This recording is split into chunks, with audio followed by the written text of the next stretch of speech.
This is a huge deal to me because it means so much for so many companies in technology. But just sticking with telephony, what does it mean for number 3 and number 4 not to come together?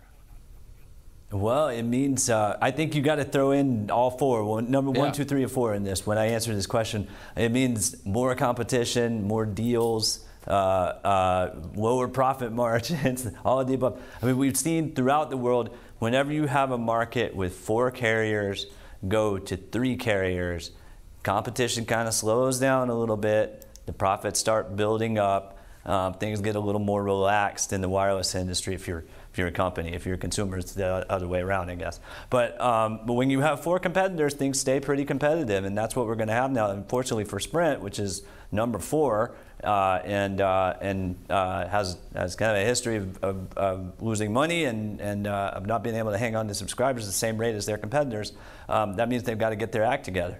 Well, I think that that's just the point. I mean, what's happened with T-Mobile the last 4 or 5 years under John Legere is really remarkable, at least to me. I mean, they've gone from being a pretty weak player to being a very strong one, not just gaining market share and fixing their own finances and, by the way, fixing their own business model, but they've had a real dramatic effect on what the big guys are doing at AT&T and Verizon. And they didn't do it from a position of market strength. They just came up with a better mousetrap.